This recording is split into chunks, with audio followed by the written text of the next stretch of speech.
Hello, அனைவருக்கும் வணக்கம். நம்ம ரித்தன்யாவுடைய கேஸ் விஷயத்தை பற்றி தாங்க அனலைஸ் பண்ணிகிட்ருக்கோம். இப்போது ரித்தன்யாவுடைய போஸ்ட்மார்ட்டம் ரிப்போர்ட் வந்து ஒரு முக்கிய குறிப்பு என்று நாம் பார்த்தோம்.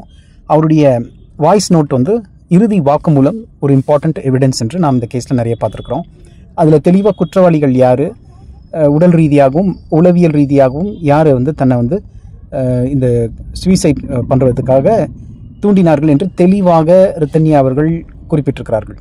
தன்னுடைய கணவன் பெயர் கவின்குமார் என்றும் அவருடைய தாய் தந்தையினர் இருவரும் சேர்ந்து இந்த தற்கொலைக்கு தூண்டுதலாக அமைந்திருக்குது என்று அவங்களே சொல்லியிருக்காங்க.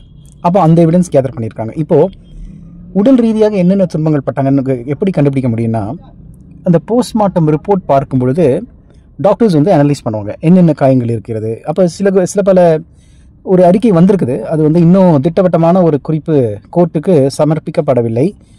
அவளுடைய சில பகுதிகளில் சூடு காயம், தீக்காயம் இருக்கிறதாக, சிகரெட் சூடு இருப்பதாக அறிவித்திருக்காங்க. இது வந்து எந்த அளவுக்கு திட்டவட்டமாக இருக்கிறது என்று தெரியவில்லை. அதனால் வந்து நம்ம பொறுத்திருந்து அந்த ரிப்போர்ட் வர வரைக்கும் கொஞ்சம் வெயிட் பண்ணுவோம். ஊடகங்கள் சொல்லும் விஷயங்களை நம்ம நம்ப வேண்டாம்.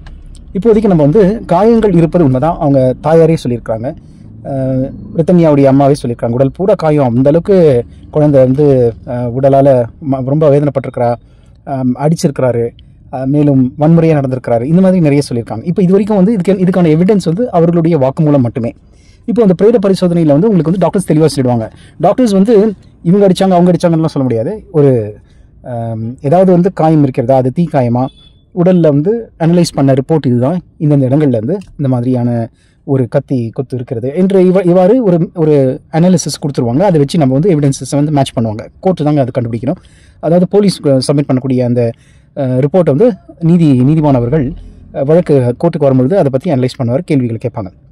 ஸோ இவங்க தரப்பு கவுன்சில் வந்து ரித்தன்யாவுக்கு சார்பாக வாதாடுவார்கள். இப்படி தாங்க கேஸ் நடக்கும், உங்களுக்கு எல்லாருக்குமே தெரியும். இப்போ இதில் என்ன முக்கியமாக நம்ம பார்க்கணும்னா, இந்த போஸ்ட்மார்ட்டம் ரிப்போர்ட்டை வந்து டேம்பர் பண்ணாமல் இருக்கணும். அதாவது அதை வந்து அந்த கேஸை உடைக்காமல் இருப்பதற்காக இது ரொம்ப சேஃபாக கொண்டு போகணும். அது கண்டிப்பாக வந்து இந்த கேஸ் ரொம்ப இந்தியா ஃபுல்லாகவே பிரபல்யமானதுனால போலீஸ் வந்து இதை வச்சு ஏமாற்ற முடியாது. போலீஸோ இல்லை மற்றவர்களோ, நான் அவர்களை குறைவாக சொல்லவில்லை, அதற்கான ஒரு சந்தர்ப்பம் இந்த கேஸில் இல்லை. அப்போ கண்டிப்பாக வந்து கவின்குமாருக்கு ஒரு எவிடன்ஸ் கிடைச்சிருக்கு அகேன்ஸ்ட் கவின்குமார். அவன் வந்து வன்முறை நடந்ததுக்கான எவிடன்ஸ் கிடைச்சிடும். மேலும் வந்து நான் இன்னொரு பதிவில் சொல்லியிருக்கேன், அவங்க மாமனார் தன்னை வந்து இன்னசென்ட் என்று ப்ரூவ் பண்ண நினைப்பார்கள். அவர்கள் என்ன பண்ணுவாங்கன்னா, நாங்கள் வயதானவர்கள், நாங்கள் இதுக்கும் எங்களுக்கும் சம்மந்தம் இல்லை, எங்களுடைய மகன் இந்த மாதிரி நடந்திருக்காங்கன்னா அதுக்கு நாங்கள் பொறுப்பு இல்லை அப்படின்னு சொல்ல வருவாங்க. டவுரி கேஸில் பிடிச்சி உள்ள தரணும். மேலும் வந்து என்னுடைய ஒரு அனாலிசிஸ் படி, இது என்னுடைய தாழ்மையான ஒரு குறிப்பு தான், இது வந்து நீங்களும் அனலைஸ் பண்ணி பாருங்கள். அதாவது மாமியார் என்ற கெத்தை காண்பிப்பதற்காக அந்த பெண்ணை எப்படி வேணால் கொடூரமாக அவளை வந்து தாழ்மைப்படுத்த வேண்டும் என்ற குறிக்கோளாக வைத்தே அவர்கள் வந்து அந்த பெண்ணை வந்து குறி பண்ணியிருக்காங்க. அதை வந்து ஒரு பிளான்டு அட்டாக் என்று சொல்ல வேண்டும். அதாவது வந்தான்னா என்ன வேணால் பண்ணலாம், நீ அவளை வந்து அடிமையை யூஸ் பண்ணு அப்படின்னு சொன்னதுனால தான் லைசன்ஸ் கில் என்று சொல்வார்கள் இல்லவா. உனக்கு வந்து லைசன்ஸ் நாங்கள் கொடுத்துருக்கோம், நீ எப்படி வேணால் அவளை வந்து உபயோகப்படுத்திக்கொள் என்ற அந்த ஒரு மாமியாருடைய கொடூரத்தினால தான் அந்த மகன் இவ்வாறாக நடந்திருக்கிறான். இதெல்லாம் நீங்கள் வந்து அந்த கோர்ட்டில் வந்து கேஸ் வழக்கு வரும்போது நீங்கள் அனலைஸ் பண்ணுங்கள். நான் சொன்னது உண்மையாக பொய்யான்னு உங்களுக்கே தெரியும். நண்பர்களே, தயவு செய்து நாம் குழந்தைகளுக்கு ஆண் பிள்ளையாக இருந்தாலும் சரி, பெண் பிள்ளையாக இருந்தாலும் சரி, குடும்பம்னா என்ன, வாழ்க்கைன்னா என்ன, வாழ்க்கையில் பணம் சம்பாதிக்கிற மாதிரி அது ஒரு பகுதின்னு வச்சுக்கோங்க. இப்போ ஒரு தொழில் பண்ணுறோம், இல்லை ஒரு வேலைக்கு போகிறோம், இதெல்லாம் ஒரு உண்மையாக நல்ல விஷயங்கள் தான். நல்ல நேர்மையாக நடந்துக்கிறோம், நண்பர்கள்லாம் இருக்காங்க, நல்ல விஷயம். ஆனால் அதை தாண்டி நம்ம வந்து இன்ஃப்ளூயன்ஸ் ஆகிறோம் இல்லையா. ஒரு வீடியோ பார்த்து இதை போல் நாம் செய்ய வேண்டும், இந்த மாதிரி நாம் நடந்துக்க வேண்டும், அது என்ன பார்க்குறோம் என்பதை பற்றி நாம் சிறிது எது நல்ல விஷயம் நம்மளுக்கு அனலைஸ் பண்ணணும். அதுக்கு வந்து தியான பயிற்சிகள் வேண்டும். ஆண் பிள்ளையாக இருந்தாலும் சரி, பெண் பிள்ளையாக இருந்தாலும் சரி, அவர்களுக்கு வந்து உடல் கூறுகள்னா என்னன்னு தெரியும், நம்மளுடைய உடம்பை பற்றின ஒரு அவேர்னஸ் வரணும். இது வந்து இவ்வளோ மிகைப்படுத்துதல் வேண்டாமே, இது வந்து ஒரு இயல்பாக நடக்கிற விஷயங்கள் தானே. எல்லா அனிமல்ஸும் வந்து எந்த அனிமலுமே வந்து ஒரு அனிமலை வந்து வற்புறுத்துவது கிடையாது, மனிதர்களை மட்டுமே தவிர. இது வந்து இப்போது மிருகம் மாதிரி நடந்துக்கிட்டான் அப்படின்லாம் சொல்கிறோம். கவின்குமார் மிருகம்னு நீங்கள் சொல்லிட்டீங்க, ஒரு நாய் கேவலமாக வந்து நடத்துகிறான் அப்படின்னு சொல்லிட்டோம். ஆனால் எந்த நாயுமே ஒரு பெண் நாயை வந்து ஒரு ஆண் நாய் வந்து பலாத்காரம் பண்ணியது என்று அந்த மாதிரி ஒரு எந்த விஷயமும் வந்தது கிடையாது அல்லவா. அப்போது மிருகத்தை விட கேவலமாக, 5 அறிவு படைத்த மிருகத்தை விட கேவலமாக மனிதன் நடந்து கொள்கிறான் என்றால் அங்கே மனிதன் மூளையிலே நடக்கக்கூடிய விஷயங்களை நாம் பார்க்க வேண்டும். உளவியல் ரீதியாக என்ன மாற்றம் ஏற்படுகிறது, ஓசிடி பிஹேவியர், ஒப்ரெசிவ் கம்பல்சிவ் டிசார்டர்னா என்ன, அதற்கான மருத்துவம் என்ன, ஏன் மருத்துவர்களை அவர்கள் அணுகவில்லை தான் என்னுடைய முதல் கேள்வி. பெண் வந்து ஐயோ அம்மா அப்பா என் உடல் வலிக்கிறது, என்னை துன்புறுத்துகிறான் என்று மேலோட்டமாக சொல்லியிருக்கிறார். அப்போ ஒரு தந்தைக்கு முதல்ல என்ன ஸ்ட்ரைக் ஆயிருக்கணும், என்னுடைய குழந்தைக்கு ஏதோ நடக்கிறது, வன்முறையாக ஏதோ நடக்கிறது என்று சொல்லி அவளை வந்து டாக்டர்கிட்ட அழைச்சிட்டு போய் கவுன்சிலிங் கொடுத்துருந்தாங்கன்னா டாக்டர் வந்து கரெக்டாக ட்ரீட் பண்ணியிருப்பார். கொஞ்சம் வந்து ஒரு மாத்திரையெல்லாம் கொடுத்து ஓரளவுக்கு அவங்கள வந்து அமைதிக்கு கொண்டு வந்து தூக்கத்துக்கு கொண்டு வந்து அவங்கக்கிட்ட இருந்து இருக்கக்கூடிய விஷயங்களை வாங்கி இதை வந்து போலீஸ்க்கு சொல்லணும்னா அவங்க வந்து ஒரு கவுன்சிலிங்கே கொடுத்துருப்பாங்க. ஸோ இதை வந்து அவர் ஏன் அந்த நடவடிக்கை எடுக்காமல் பரிகாரம் என்கின்ற ஓர் 10ஆம் பசலித்தனமான முட்டாள்தனமான மூட நம்பிக்கைக்கு போயிருக்கிறார். எனக்கு தெரியல. அம்மி மிதித்து அருந்ததி பார்த்து தான் திருமணம் நடந்தது, ஜாதகம் பார்த்து தான் திருமணம் நடந்தது. ஆனால் உளவியல் ரீதியாக அந்த ஒரு மிருகத்தை கேவலமாக நடந்து கொள்ளக்கூடிய கவின்குமாருக்கு வந்து தன் பெண்ணை தாரை வார்த்து கொடுத்தார் அல்லவா? அப்போது அதற்கான கரெக்டிவ் ஆக்ஷன்ஸ் அவர் எடுத்திருந்தார்னா ஒருவேளை ரித்தன்யா இன்று ஒரு ஆரோக்கியமான ஒரு பெண்ணாக இருந்திருக்கலாம். இது வந்து நடைமுறையில் நடந்திருக்கக்கூடிய விஷயம்தான். இதை அவர்கள் வந்து மிகைப்படுத்தாமல் சரியா என்ன பார்த்துக்கலாம் அப்படின்னு சொல்லி அவர்கள் நினைத்து அலட்சியம் செய்திருப்பார்களோ என்னமோ தெரியல. அவர்கள் பெண், அவர்களுக்கே நன்றாக தெரியும். அவர்களை பற்றி நான் குறை சொல்லவில்லை. இருந்தாலும் கூட இதை வந்து ஒரு டிஃப்ரெண்ட் அப்ரோச்சில், டிஃப்ரெண்ட் மைண்ட் செட்டில் இந்த கேஸ் அவங்க இந்த கான்ஃப்ளிக்டை அவங்க ஹேண்டில் பண்ணியிருக்கலாம்னு தான் நான் சொல்கிறேன். நண்பர்களே, நீங்கள் இனிமே தெளிவாக இருங்க. என்னென்ன சட்டத்திட்டங்கள் இருக்கின்றன, டொமெஸ்டிக் வயலன்ஸ்னால் என்ன, 498A செக்ஷன், ஐபிசி செக்ஷனில் என்ன சொல்கிறாங்க, பெண்களுக்கு வந்து என்ன உரிமைகள் இருக்கிறது, பெண்களுக்கு வந்து சொத்து உரிமை கொடுத்தோம்னா எப்படி கொடுக்க வேண்டும், எப்படி பொருளை வந்து கொஞ்சம் கொஞ்சமாக டிஸ்ட்ரிபியூட் பண்ணணும், இதெல்லாம் கொஞ்சம் தெரிஞ்சு வச்சுக்கோங்க. நீங்களே போய் வாரி அரைச்சிட்டு கடைசியில் பணத்தை 3 கோடி ரூபா செலவு பண்ணி என் பெண் வீட்டுக்கு வரக்கூடாதுன்னு நினச்சி அவள் கண் கசங்கிட்டு வந்தால் எனக்கு அவமானம், இந்த படோபகாரம் எல்லாத்தையும் விட்டுருங்க. நம்ம இறைவனுக்கு முன்னாடி எல்லாரும் சமந்தாங்க. நீங்கள் எவ்வளோ கோடியாக பணத்தை சம்பாரிச்சாலும் மனசில் நிம்மதி இல்லைன்னா அந்த வாழ்க்கையே வீணாக போயிடும் இல்லவா? இப்போ வந்து அண்ணாதுரை அவர்கள் அப்படியே அழுது கதறாருங்க. அவர் பார்ப்பதற்கு ரொம்ப மிகவும் பரிதாபமாக இருக்கிறது. நெத்தன்யாவுடைய தந்தை என்னை வாழ்நாள் பூராவுமே அழ வைத்து விட்டாலே, என் குழந்தை எனக்கு கொண்டிருக்கலாம், என்னை இப்படி பண்ணிட்டாலே அப்படின்னு சொல்லி அழுகிறாரு. அன்று மட்டும் சற்று சிந்தித்திருந்தால் 4 மணி நேரம் அந்த குழந்தை வந்து டிரைவ் பண்ணி கேரளா கிட்ட போயிட்டு திரும்ப டிரைவ் பண்ணி கார்லேயே வந்திருக்காங்க. அப்பா உன்னிடம் பேச வேண்டும் என்று சொல்லி தந்தையிடம் வாஞ்சியாக காரை வந்து அவர் டிரைவ் பண்ணியிருக்காரு. அப்போ ரிலாக்ஸ்டாக தான் திரும்பி வந்திருக்காங்க. அப்போது அந்த டைமில் அவங்க சொல்ல வர விஷயங்கள் என்னென்ன அவர் கொஞ்சம் சூசகமாக புரிந்திருக்க வேண்டும் என்பதுதான் என்னுடைய ஆதங்கமே. மேலும் வந்து அவருடைய பெரியப்பா கிட்ட நான் தனியாக பேசணும், நீங்கள் கொஞ்சம் வெளியில் போயிருங்கன்னு சொல்லும்போது இது வந்து சில அந்தரங்கங்கள் உள்ளடக்கிய விஷயம் தான் அப்படிங்கிறது ஏன் அவருக்கு ஸ்ட்ரைக் ஆகலை? ஏன் ஒரு சைக்கியாட்ரிஸ்டையோ இல்லை ஒரு பொதுவான ஒரு நபரையோ கொண்டு வந்து கவுன்சிலிங் அவர்களுக்கு கொடுத்துருக்கலாம் அல்லவா? அந்த தம்பதியினருக்கு கவின்குமாரையும் அழைத்து கொஞ்சம் ஒரு சைக்காலஜி ட்ரீட்மெண்ட் என்னன்னு கேட்டிருந்திருக்கலாம் இல்லை? ஒருவேளை அவனை கூட வந்து திருத்தறதுக்கான வாய்ப்புகளை நாம் யோசித்திருந்திருக்கலாம். இந்த அளவுக்கு விட்டு பிடிக்க வேண்டிய அவசியம் இல்லை. இன்றைக்கு எல்லாருமே வந்து அப்படியே கொதித்து எழுந்திருக்கிறீங்க. இங்கே எல்லாருமே வந்து அவனுக்கு மரண தண்டனை அளிக்க வேண்டும். சரி, ஒரு கவின்குமாருக்கு இன்றைக்கி மரண தண்டனை கொடுத்துருவாங்க, சரிங்க. ரித்தன்யாவுடைய தாய் தந்தையினருக்கு வந்து ஒரு நீதி கிடைச்சிருச்சு. இப்போது மறைமுகமாக இருக்கக்கூடிய பல லட்சமோ பல கோடி கவின்குமாருக்கு நாம் செய்யக்கூடிய கடமை என்ன என்று யாராவது யோசிச்சு பார்த்தீங்களா? நம்ம என்ன பண்ணணுங்க? நம்ம பசங்கள்லேருந்தே ஆரம்பிப்போங்க. நம்ம என்னங்க பண்ணணும்? அவர்களுக்கு வந்து நல்ல வாழ்க்கை கல்வி தாங்க கொடுக்கணும். சில பல விஷயங்களை நீங்கள் சொல்லி தாங்க ஆகணும். உடல் கூறுகளை பற்றி, ஆண் பெண் உடலில் இருக்கக்கூடிய வேற்றுமைகளை பற்றி, அது வந்து சில மன்றங்கள் மூலமாகவும் சில எஜுகேஷன் இருக்குது, நல்ல பாசிட்டிவான விஷயம், நல்ல வகையில் அதில் சொல்லிக் கொடுக்கக்கூடிய விஷயங்கள் இருக்குது. செக்ஸ் எஜுகேஷன் என்று சொல்லுவார்கள். இது போன்ற விஷயங்களை நீங்கள் வந்து குழந்தைகளுக்கு கண்டிப்பாக அறிவித்து தாங்க ஆகணும். அந்த மாதிரி காலகட்டத்துக்கு வந்துட்டோம். நீங்கள் சொல்லிக் கொடுக்கலன்னா, நீங்கள் சரியான வழியில் அவர்களுக்கு வந்து வழி நடத்தலைன்னா, வாழ்க்கை முறைனா என்ன, ஒரு தாம்பத்தியம்னா என்ன, இதெல்லாம் நீங்கள் சொல்லனா, அப்போ வேறு வழியில் அவங்க கற்றுக்குறாங்க இல்லையா? அந்த வழி தவறாக இருக்கிறது இல்லையா? அப்போது மேற்கத்திய கலாச்சாரமும் இங்கே வருகிறது அல்லவா? தப்பான ஒரு உறவு முறைகளுக்கு வந்து உட்பகுத்து கொண்ட அந்த கண்டிஷன்டு மைண்டை எப்படி வெளியில் கொண்டு வருது? கொஞ்சம் சிந்தித்து பாருங்கள். இது வந்து நான் சொல்வது வந்து ஏதோ முற்போக்கு சிந்தனைன்னு ஒரு 50 வருஷத்துக்கு முன்னாடி நினச்சிருப்பீங்க. ஆனால் ஒரு பெண் விடுதலை வேணும்னா அவளுக்கு தேவையான விஷயங்கள் வந்து அவளுக்கு வந்து தனிப்பட்ட முறையில் தைரியமாக சுய சிந்தனை இருக்க வேண்டும். அவளுக்கு ஒரு கைத்தொழில் தெரிந்திருக்க வேண்டும். இல்லை படிச்சுட்டு ஏதாவது வேலைக்கு போகக்கூடிய அளவில் ஒரு பொருள் வருவாய் ஈட்ட வேண்டிய அளவில் இருக்க வேண்டும். பின்பு நான் சொன்ன வாழ்க்கை கல்வி, உடலை பற்றிய ஒரு அறிவு, விழிப்புணர்வு, இதைத்தாங்க எல்லா ஆசிரமங்களிலும் சொல்லிக் கொடுக்குறாங்க. விழிப்புணர்வுனா என்ன? விழிப்பாக இருக்க வேண்டும், அலர்ட்டாக இருக்கணும். அப்போ அலர்ட்டாக இருக்கும்போது நீங்கள் மற்றவர்கள் என்ன பேசுகிறார்கள் என்பது உங்களுக்கு தெரியும். அவர்கள் வந்து என்ன இன்டென்ஷனோடு அவங்களை வந்து திருமணம் செய்து கொள்ள போகிறார்கள் என்பது தெரிஞ்சிருக்கும். அப்போது பணம் தான் வேணும்னு அந்த கணவன் சொல்லும் பொழுது அந்த பெண் கொஞ்சம் யோசிச்சிருந்துருக்கலாம்ல. இந்த மாதிரி கணவன் எனக்கு வேணாம் நிராகரிச்சிருக்கலாம் இல்லையா? அந்த மாமனார்கிட்ட போயிட்டு எனக்கு எப்போ 100 கோடிக்கு எனக்கு வந்து ஒரு பிஸ்னஸ் ஆரம்பிச்சு கொடுக்க போகிறீங்க, யார் சொத்துல யாருங்க வந்து கை வைக்கிறது? எவ்வளோ கஷ்டப்பட்டு அவர் உழைச்சிருப்பார். 50 வருடம் வந்து தன்னுடைய ரத்தமும் சதையும் சிந்தி வேர்வையாக சிந்தி கஷ்டப்பட்டு அந்த அண்ணாதுரை அவர்கள் எவ்வளோ சம்பாரிச்சிருப்பார். அவர் ஈஸியாக வந்து கேட்குறானே, கொஞ்சமாவது வந்து ஒரு நியாயம் தர்மம் வேண்டாமா? அப்படிப்பட்ட மனிதனுக்கு எதற்காக கொண்டு போய் உங்கள் பொண்ணு மகாலட்சுமிங்க, உங்கள் பொண்ணு தாங்க கோடீஸ்வரி மகாலட்சுமிங்க, அவளை எதுக்குங்க அவனுக்கு கொண்டு போய் கொடுக்கணும்? எனக்கு 70 லட்ச ரூபாய்க்கு வோல்வோ கார் வேணும்னு கேட்கும்போதே அவனுக்கு தெருவில் நாய் மாதிரி அடித்து துரத்திருக்க வேண்டாமா? உனக்கு ஒரு மாருதி கார் கூட வாங்கி தர மாட்டேன்னு சொல்லி செருப்பாலே அடித்து வெளில துரத்திருக்க வேண்டாமா? ஸோ இதெல்லாம் நீங்கள் யோசிக்கலையே. இது ஏன் யோசிக்கல? நீங்கள் பாரதியாருடைய கவிதைகள் படித்தது இல்லையா? பாரதிதாசனுடைய கவிதைகள் நீங்கள் ஒரு கவிதை கூட படித்தது இல்லையா? எத்தனையோ முற்போக்கு சிந்தனைகளை பற்றி அவர்கள் பேசியிருக்கிறார்கள். பெண் விடுதலை வேண்டும் என்று 100 வருடத்துக்கு முன்பு கத்திட்டு இருக்காங்க. நீங்களும் எவ்வளோ சொன்னாலும் திருந்த மாட்டீங்க. எவனாவது ஒருத்தர் அமெரிக்காவில் இருக்கான், படிச்சுட்டான், எம்எஸ் படிச்சுட்டான், மாப்பிள்ளை பிஹெச்டி படிச்சுட்டான். எனக்கு தெரிஞ்ச ஒரு நல்ல நண்பருங்க, என்னுடைய ஒரு ஐடி கம்பெனியில் ரொம்ப வருஷம் பழகின ஒரு நண்பர், என்னோட ரொம்ப சீனியருங்க அவருடைய பெண்ணுக்கு நடந்த ஒரு கொடுமை என்னென்னு பார்த்தீங்கன்னா, ரொம்ப சந்தோஷமாக வந்து கஷ்டப்பட்டு தன்னுடைய பொருளெல்லாம் செலவு பண்ணி நல்ல சிறப்பாக கல்யாணம் பண்ணி தான் கொடுத்தாரு.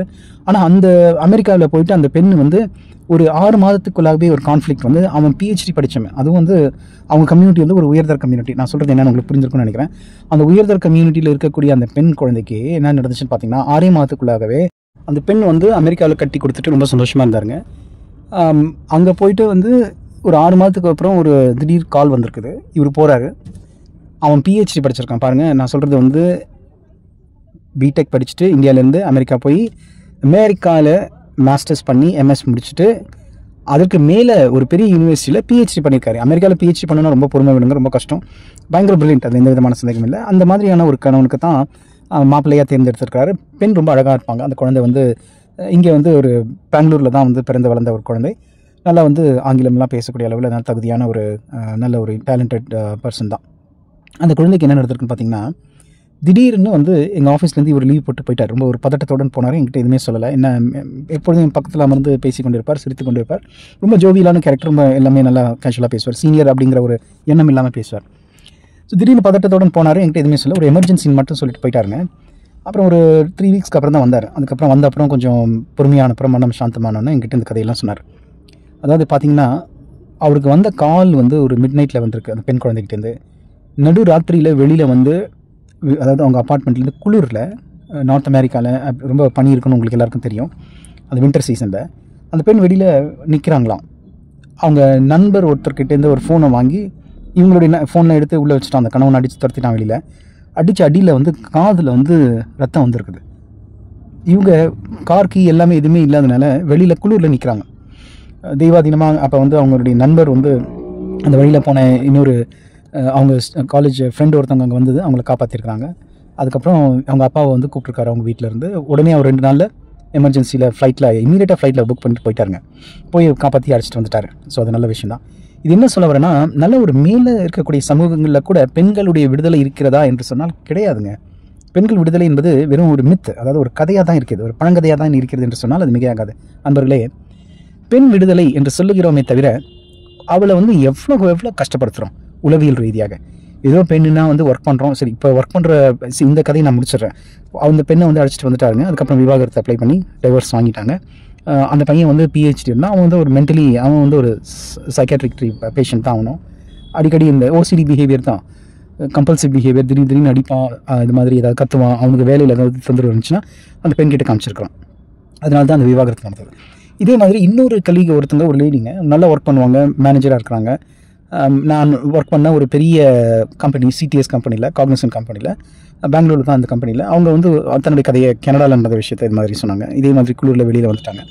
அதுக்கப்புறம் இந்தியா வந்து தன்னை வந்து மறுபடியும் MBA படித்து சக்ஸஸ்ஃபுல்லாக இருக்காங்க. விமனை வந்து ரொம்ப கேவலமாக ட்ரீட் பண்ணுறாங்க. அதாவது மேல் மட்டத்தில் ஒரு ஒர்க்கிங் உமனாக இருந்தால் கூட அவங்களுக்கு வந்து ஒரு இழிவு நிலை தான் இருக்கிறது. அதுவும் ஒர்க்கிங் விமனுடைய ஸ்டேட்டஸ் வந்து அதிகமாக இருக்குன்னு நினைக்காதீங்க. இப்போ வந்து நடந்தது ஒரு கவிதா என்கின்ற ஒரு ஹைகோர்ட் லாயருக்கே இந்த மாதிரி நடந்திருக்கு. சட்டத்திட்டங்கள் படித்து அந்த பெண்ணுக்கே இந்த மாதிரி வரதட்சணை கொடுமையால் இருந்திருக்கிறார்கள். அவங்க அப்பா கிட்ட வந்து கார் வாங்கிட்டு வான்னு சொல்லி துன்புறுத்துறதுனால அங்கே ஒரு கதை போடிட்டு இருக்கு. இந்த மாதிரி நிறைய கதைகள் வந்துட்டுருக்கு. ஏன் தான் இது மாதிரி நம்ம இந்திய சமூகத்தில் ஏன் இவ்வளவு அதிகமாக இருக்கிறது என்று தான் எனக்கு புரியவில்லை. மேலை நாட்டு சமூகங்களில் பெண்களை மதிக்க மாட்டாங்கன்னு தெரியும். நம்ம வந்து பெண்களை தெய்வமாக வணங்கிட்டு நம்ம இந்த மாதிரி பெண்களை இழிவு நிலையில் வைத்திருந்தா அது வந்து ரொம்ப தவறான விஷயங்க. நம்ம வந்து பெண்களை தெய்வின்னு அழைப்போம். தெய்வம், தெய்வி, அது மருவிய வார்த்தை தேவின்னு வந்துச்சு. அதுக்கப்புறம் பழைய படங்கள்லாம் பார்த்தீங்கன்னா தேவி அப்படின்னு சொல்வார்கள் மன்னர்கள். அப்போது அந்த அளவுக்கு அரியாசனையில் சமமாக அமர்ந்து இருக்கக்கூடிய பெண்கள் தான் இந்த மாதிரியான இழிநிலைக்கு தள்ளப்பட்டிருக்கிறார்கள். இப்போ ஒர்க்கிங் விமனுக்கு என்ன நடக்குதுன்னு பார்த்தீங்கன்னா, ஒரு ஆஃபீஸ்க்கு போனால் அவங்களுக்கு டென்ஷன், அங்கே இருக்கக்கூடிய மேனேஜர் ப்ராப்ளம், அதை சால்வ் பண்ணி அவங்க எல்லாத்தையும் சம்பளத்தெல்லாம் வாங்கி ஒர்க் பண்ணி கஷ்டப்பட்டு அந்த பணத்தை வாங்கிட்டு வீட்டுக்கு வராங்க. வீட்டில் நிம்மதி இருக்கா? வீட்டில் பசங்களுக்கும் சமைச்சு போடணும், புருஷனுக்கும் சமைச்சு போடணும். நான் ஒன்று கேட்குறேன், இவ்வளோ விஷயங்களை நம்ம வந்து மேலை நாட்டிலேருந்து காப்பி பண்ணுறீங்க. ஏன் சமையல் என்கின்ற ஒரு விஷயத்தை வெறும் பெண்களுடைய ஒரு சாம்ராஜ்யமாக வச்சுக்கணும்? ஏன் ஆண்கள் சமைக்கக்கூடாதுங்க? இது என்னங்க சட்டம்? நீங்களாவே ஒரு சட்டத்தை போடுவீங்களா? நீங்களாவே அதை வந்து உடைப்பீங்களா? யார் கிட்ட இது வந்து சட்டம் சொல்லுங்கள்? ஒரு பெண் தான் சமையலறையில் இருக்கணும். பெண்ணை வந்து குழந்தை பெற்றுக்கொள்வதற்கு அவளுக்கு தான் தகுதி இருக்குது. ஏன்னா அவளுக்கு தான் அந்த மாதிரியான ஒரு ஃபிசியாலஜி இருக்குது. சரி, பெண் வந்து ஒரு குழந்தையை வந்து பேணி காக்க வேண்டும். 10 மாதம் அந்த குழந்தையை பார்த்து வளர்க்க வேண்டும்.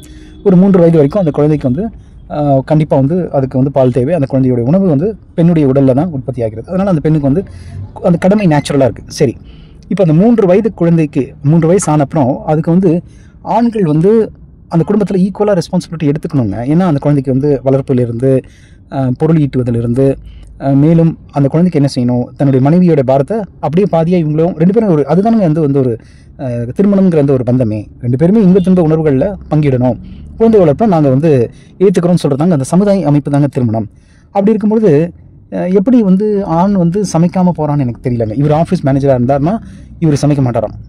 இவர் வந்து உட்காருவார், டேபிளில் சுட சுட வந்து இட்லி தோசை வந்துடணும், இல்லைன்னா தட்டு பறக்கும். இது நம்ம நடிகர் சிவகுமார் அவர்களே சொல்லியிருக்காரு. முன்னால் அப்படி இருந்தேன், அதுக்கப்புறம் நான் திருந்தி விட்டேன், என்னுடைய தவறை நான் உணர்ந்தேன் என்று ரொம்ப தன்னுடைய வாழ்க்கை முறைகளை பற்றி சொல்லுவார். பெண்களை மதிக்க வேண்டும் என்று ஒரு குறிப்பு கொடுத்துருக்கிறார். அப்போது நீங்கள் என்ன புரிஞ்சுக்கணுன்னா, எல்லா மட்டத்திலையுமே பெண்களுக்கு ஒரு இழிவு நிலையில் தான் வைத்திருக்கிறார்கள். 60 வயசு ஒரு 50 ரிட்டையர்மெண்ட் ஆன ஒரு பர்சன்னா இப்போ அவரை வேறு பார்த்துக்கணும், அவருக்கு கரெக்டாக காஃபி கொடுக்கணும். இப்போ வந்து ஒரு படம் ஒன்று வந்துச்சுங்க, அந்த படத்தில் பார்த்துருந்தேன். ஒரு ப்ரஷ்ஷில் டூத் பேஸ்ட் வச்சு கொண்டு போய் அந்த அம்மா அவருக்கு கொடுக்குறாங்க. அந்தளவுக்கு ட்ரெயின் பண்ணியிருக்காங்க. இதில் வேறு வந்து ஐயப்பசாமி கோயிலுக்கெலாம் போகிறேன்னு சொல்லிட்டு அதுக்கு வேறு ஸ்பெஷல் சாப்பாடெல்லாம் அவங்க செஞ்சு தனியாக வச்சுக்கணும். அவங்க வந்து அந்த மாதிரி நாட்களில் தனியாக இருக்கணும், கண்ணில் படக்கூடாது. இந்த மாதிரி எவ்வளோ தாங்க பண்ணுவீங்க? பெண்களுக்கு இதுக்கு மேலே அவங்களால் தாங்க முடியாதுங்க.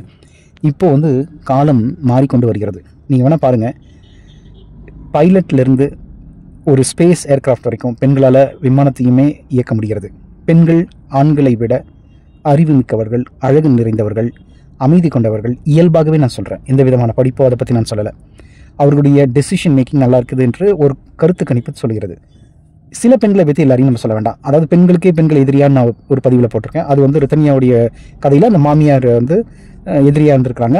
அவங்களால இந்த மாதிரி ஒரு தீமையை ஏற்பட்டுச்சு. அப்போ எல்லாருமே அப்படி ட்ரீட் பண்ண வேண்டாம். பொதுவாகவே பெண்கள் வந்து நம்ம வாழ்க்கையில் முக்கியமான பங்கு எடுக்கிறாங்க. அப்போ ஒரு ஆணாக இருக்கக்கூடிய ஒவ்வொருத்தரும் என்ன ரெஸ்பான்சிபிலிட்டி, எனக்கும் கடமை இருக்கிறது, குழந்தை வளர்ப்பில் கடமை இருக்கிறது, அவளுடைய பெண்ணுடைய உடல் ரீதியாகவும் அவளை பேணி காப்பது என்னுடைய கடமை. அதே மாதிரி அவங்க எப்படி நமக்கு உணவு கொடுக்குறாங்களோ அதே மாதிரி நம்மளும் அவர்களுக்கு உணவு உற்பத்தி செய்வதற்கு நீங்களும் வந்து சமையல் அறையில் நீங்கள் வந்து என்ன ரெஸ்பான்சிபிலிட்டிங்கிறது தெரிஞ்சுக்கணும். மேலை நாடுகளில் ரொம்ப சகஜங்க. அவரும் வந்து கணவரும் வந்து உணவு சமைப்பார். ஸோ அந்த மாதிரி நம்ம வந்துடணும். ஒர்க்கிங் உமனாக இருந்தால் ஈக்குவலாக நீங்கள் ரெஸ்பான்சிபிலிட்டிஸை கண்டிப்பாக ஷேர் பண்ணணும். வீட்டில் இருக்கிறவங்களா இருந்தால் நீங்களே கொஞ்சம் வேலைகள்லாம் செய்யலாம். ஸோ ஆணுக்கு பெண் சமம் என்று சொல்லுவதே தவறு. பெண்ணுக்கு ஆண் நிகர் என்று தான் இனிமேல் சொல்ல வேண்டாம். பெண்ணுக்கு ஆண் நிகர் இனிமேல் அப்படி சொல்லுங்கள். ஏன்னா பெண் தான் உயர்ந்தவள். இயற்கையே அப்படி தாங்க வச்சுருக்குது. இதுதாங்க மகரிஷி வேதாத்ரி எங்களுக்கு சொல்லிக் கொடுத்தாரு. அதாவது இயற்கையிலேயே வந்து அந்த குழந்தைய கருவில் ஏந்தி 10 மாதம் சுமந்து பெற்றெடுத்து, இதை வந்து ஒரு விஜய் படத்தில் அருமையாக சொல்லியிருப்பார். ஏமா நீங்கள் 10 மாதம் பொறுத்திருந்தீங்களே, இவங்களெல்லாம் நீங்கள் அடிச்சு துவசம் பண்ணலாம் அப்படின்னு சொல்லி அந்த ஒரு ஃபைட்டிங் சீன் வரும். அந்த டைலாக் ரொம்ப நல்லா இருக்கும் அந்த படத்தில். ஸோ அப்போது பெண்களுடைய நிலையை நீங்கள் வந்து அங்கீகரிக்கணும்னு இல்லை, இறைநிலை வந்து அங்கீகரிச்சிருக்குது, தெய்வம் என்கிற சக்தி அங்கீகரிச்சிருக்குது. அந்த பெண்ணுடைய உடலில் தான் எல்லாருமே வளர்றோம். ஆனால் அதற்கான மரியாதையை நம்ம கொடுக்கல, அதற்கான அங்கீகாரத்தை நாம் கொடுக்கவில்லை. அன்பர்களே, நீங்கள் தெரிஞ்சுக்க வேண்டியது, பெண் என்பவள் ஒரு சிறப்பு மிக்கவள். வெறும் வந்து ஒரு போகப்பொருள் என்று நினைக்கக்கூடிய அந்த தவறான எண்ணங்களிலிருந்து விலகி வந்துருங்க. அவளை வந்து நம்ம காக்கக்கூடிய கடமை ஒவ்வொரு ஆணுக்குமே இருக்குது. வில் ஏந்திய முருகனாக, வால் ஏந்திய வீரனாக அவளை காக்க வேண்டும். அவங்களை காக்க தெரியும். இனிமேல் வரக்கூடிய பெண் குழந்தைங்கள்லாம் வந்து ஒரு வீர விமனாக தான் வராங்க. நீங்கள் ஒன்றும் அவங்களை காப்பாற்ற வேண்டாம், அவங்களை காப்பாற்றிக்க தெரியும். நீங்கள் போய் டார்ச்சர் பண்ணாமல் இருந்தால் சரி. நீங்கள் இந்த மாதிரி ரித்தன்யாவுக்கு பண்ணக்கூடிய கொடுமை மாதிரி நீங்கள் எதுவும் செய்யாமல் இருந்தால் போதும். அப்போ இனிமேல் வரக்கூடிய வருங்கால நம்ம சமூகத்தில் பெண்களுடைய பெருமைகளை பற்றி சொல்லி, வாழ்க்கைன்னா என்ன, வாழ்க்கை கல்வினா என்ன, நம்மளுடைய ஃபிசியாலஜி என்ன, விமன் ஃபிசியாலஜி என்ன, இப்படி இது மாதிரி நிறைய விஷயங்களை நம்ம சொல்லி அவர்கள்கிட்ட இருக்கக்கூடிய சில நெகட்டிவ் கண்டிஷனிங், சில வியாபார யுக்தியோட மற்றவர்கள் வந்து அந்த பெண்களை வந்து தப்பாக விமர்சிக்கிறாங்க இல்லையா, அதையெல்லாம் நிறுத்தி கொள்ள வேண்டும். அதையெல்லாம் தவிர்த்து பெண்களுடைய அவங்களுக்கு கொடுக்க வேண்டிய ஒரு மரியாதையை கொடுத்து, இறைவனே வந்து அவங்களுக்கு வந்து அவங்கக்கிட்ட தான் அந்த உரிமையை கொடுத்துருக்குறான். ஒரு குழந்தையை சுமக்கக்கூடிய ஒரு அற்புதமான ஒரு விஷயத்தை இறைவனால் தான் கிரியேட் பண்ண முடியும்னு சொல்கிறீங்க. எல்லா சமூகத்திலையும் இதான் சொல்கிறீங்க. அப்போ ஏன் அவங்களுக்கு கொடுக்க வேண்டிய சமூகத்தில் கொடுக்க வேண்டிய அந்த மரியாதை கொடுக்கல? சில மதங்களில் வந்து இன்னும் இழிவாக ஏன் பெண்ணை ட்ரீட் பண்ணுறாங்க? எதற்காக துணியெல்லாம் அப்படிலாம் போட்டு அவர்களை வந்து துன்புறுத்த வேண்டும்? பெண்களுக்கு கல்வி இருந்தால் போதுங்க. அவங்க ரொம்ப இண்டிபெண்ட்டாக தான் இருக்கிறாங்க. நம்ம அதெல்லாம் புரிஞ்சுக்கணும். தயவு செஞ்சு இனிமே வரக்கூடிய சந்ததியினர் ரித்தன்யாவை போன்ற ஓர் நிலை வர வேண்டாம் என்று சொல்லி என்னுடைய இந்த உரையை நிறைவு செய்கிறேன். நன்றி, வணக்கம்.